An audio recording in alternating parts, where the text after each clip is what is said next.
Praise the Lord. ஆண்டவரும் இரட்சகருமாய் இருக்கிற இயேசு கிறிஸ்துவின் இனிதான நாமத்தினாலே இந்த காலை வேளையிலே நான் உங்களை வாழ்த்துகிறேன். இன்றைக்கு நம்ம தியானிக்க போகிற தலைப்பு 666. பூமிக்கு வந்ததற்கு அப்புறம் இந்த பூமியில் என்ன நடக்கும், இதை பற்றி தான் நம்ம தியானிக்க போகிறோம். அதற்கான வசன ஆதாரம் வெளிப்படுத்தின விசேஷம் 13வது அதிகாரம் 13வது வசனம்.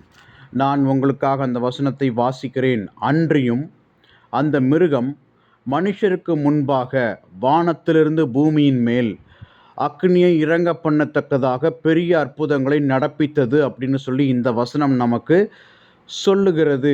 அப்போது வானத்தின் மேல் இருந்து அக்னியை பூமியின் மேல் இறங்க பண்ணத்தக்கதாக பெரிய அற்புதங்களை நடப்பித்து, இந்த வார்த்தையை குறித்து தான் நம்ம இன்னைக்கு தியானிக்க போகிறோம். இயற்கையாகவே வானத்திலிருந்து அக்னியை இறக்குவது என்பது முடியாத காரியம். அப்படி அவர் இறக்கினவர் யாருன்னா எலியாதான். தன்னுடைய ஜெபத்தின் மூலமாக பாகால் தீர்க்கதரிசிகளை முறியடிப்பதற்காக கர்த்தர் அக்னியின் மூலமாக பதில் கொடுக்கிற தேவனா இருந்தார் என்று அந்த இன்சிடெண்ட் நம்ம எல்லாத்துக்கும் தெரியும்.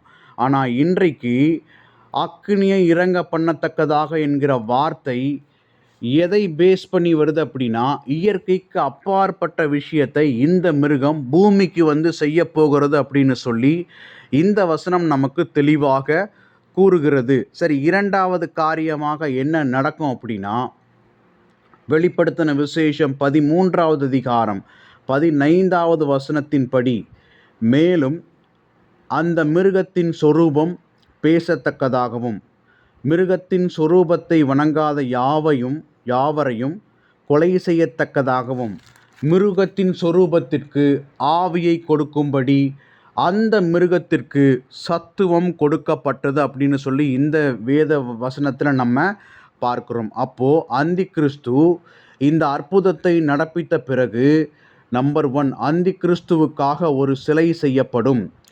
அந்த சிலை எப்படி இருக்கும் அப்படின்னா, அந்த சிலை பேசும், தன்னை வணங்காத யாவரையும் அது கொலை செய்யும்.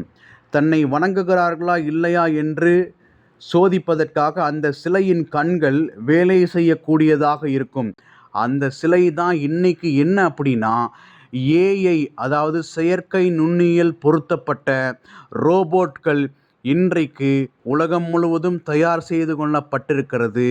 அந்த ரோபோட்களை வருகிற அந்தி கிறிஸ்து அவன் கட்டுப்படுத்துகிறவனாக இருப்பான் அப்படின்னு சொல்லி இந்த வேதம் நமக்கு மறைமுகமாக அது கற்றுத்தருகிறது.